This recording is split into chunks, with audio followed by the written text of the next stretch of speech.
Halo gengs, gue Ca. Jadi hari ini gue pengen ngomongin soal keyboard dari Press Play yang namanya itu Voyager 68. Ini adalah keluaran keyboard terbaru dari Press Play yang masih temanya itu space. Dan fun fact, Voyager itu adalah nama dari satelit yang NASA kirim ke space di tahun 1977 yang sampai sekarang tuh masih ada di luar sana. Dan kalau kita Google Voyager dan klik link yang pertama, kita bakal masuk ke websitenya dan kita bisa lihat sedikit informasi soal Voyager 1 dan juga Voyager 2.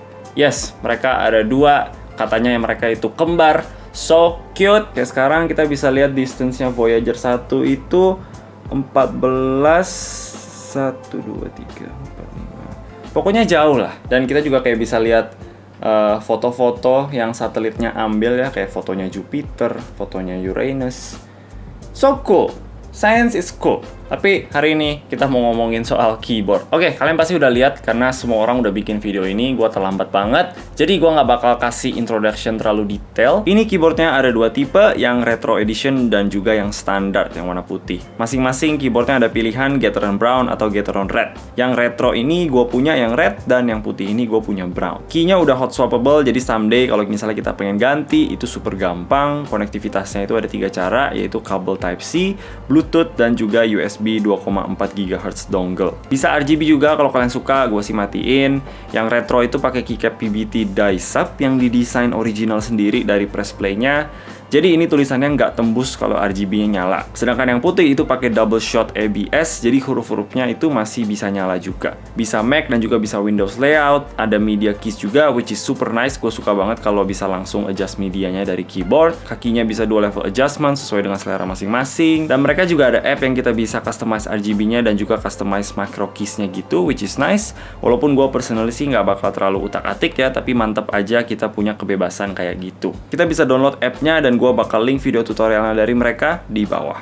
Oke, jadi itu adalah fitur-fiturnya, fitur-fitur yang lumayan banyak ya, dan menurut gue sih dibanding sama kompetisi brand lain gitu, ini udah sedikit melebihi dan juga harganya sih menurut gue masih sangat terjangkau. Oke, kita ngomongin desainnya sebentar ya. Kalau buat gue sih personally, kalau cuma dari mata doang ya, gue lebih suka yang putih ini karena super clean dan kayak cantik banget, warna putih semua. Tapi kalau untuk rasa di tangan, karena kebetulan si retro edition ini punya keynya tuh lebih high kualitas daripada yang putih, jadi feeling di tangannya itu jauh lebih premium di retro edition. Tapi gue tahu warna combination kayak gini nggak untuk semua orang ya. Gue salah satunya karena gue juga nggak bisa masuk dalam tema meja kerja gue. Tapi kalau tema meja kerja kalian tuh ada RGB-nya mungkin, atau ada warna ungu-ungunya, atau warna biru teal kayak gini, ini tuh pasti masuk banget. Dan juga little detail yang mereka kasih, kayak ada UFO di FN key-nya, dan juga ada satelit di escape key. Bikin keyboard ini tuh memang agak stand out dari keyboard yang lain, kayak kerasa tuh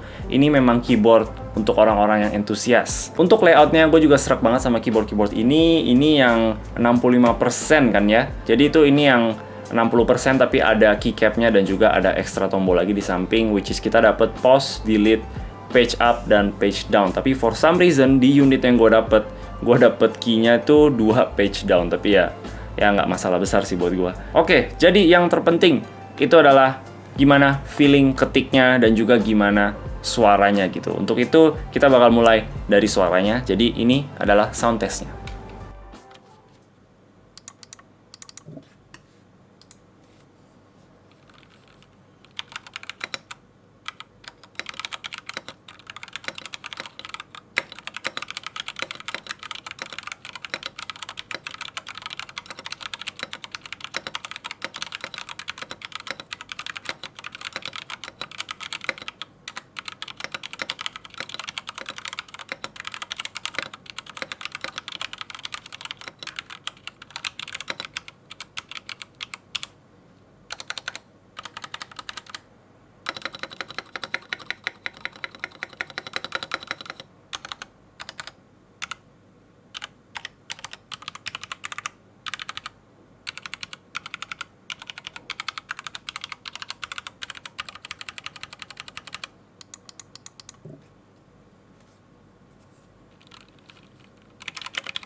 Oke, jadi untuk beberapa hari ini gue pakai yang Retro Edition untuk jadi keyboard sehari-hari gue, dan juga gue lagi latihan untuk ketik cepet ya.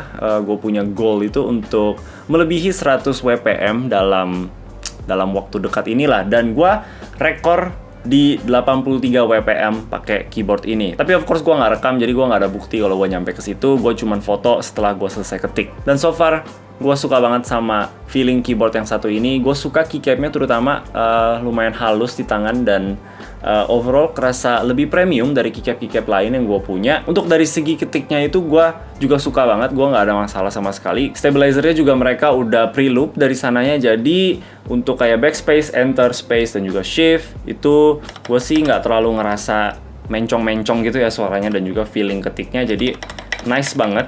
Gue juga kebetulan lagi cari the perfect keyboard untuk gue pakai sehari-hari dan juga untuk gue upgrade ke depannya. Dan spoiler, ini bakal jadi my future keyboard. Gue ada planning untuk upgrade keyboard ini, jadi gue bakal loop switch-nya satu-satu, dan juga gue bakal tambahin switch films. Gue bakal modifikasi lagi stabilizernya biar lebih stabil, dan juga gue bakal taruh foam di dalam biar suaranya itu lebih nggak bergema atau reverb gitu.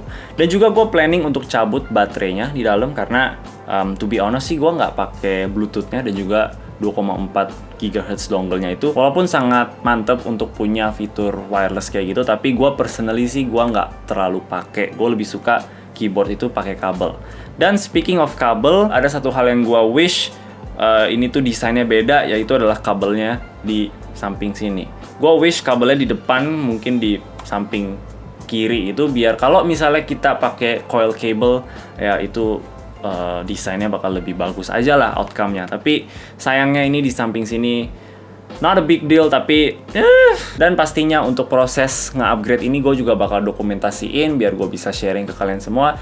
Jadi biar kalian gak ketinggalan, pastiin kalian subscribe dulu. Kalau kalian pengen pakai fitur wirelessnya, itu bisa tinggal di bagian kiri sini, tinggal dinyalain keyboardnya, dan juga diganti antara Bluetooth atau yang 2,4 GHz. Overall, gue sangat suka keyboard ini dari Press Play yang baru.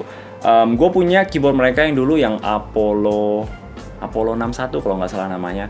Itu gue pilih yang Gateron Brown, dan kebetulan ini juga Gateron Brown, dan gue cobain antara mereka berdua, dan kualitasnya tuh jauh banget sih, jauh banget. Ini jauh lebih mantep.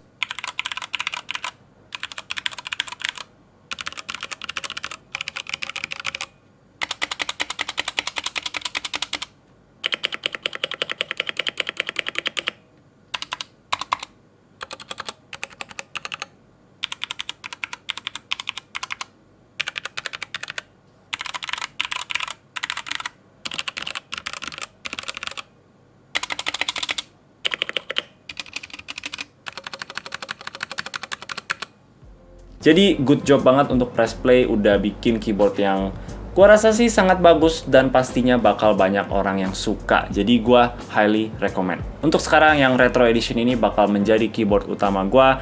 Mungkin suatu saat gua bakal ganti keycapnya biar warnanya lebih masuk sama tema meja kerja gua, tapi untuk sekarang sih kayak gini aja nggak apa-apa. Oke, jadi itu aja dari gua. Kalau kalian tertarik sama barang-barangnya, gua bakal kasih linknya di bawah. Dan kalau kalian suka sama video ini, boleh kasih like dan juga subscribe.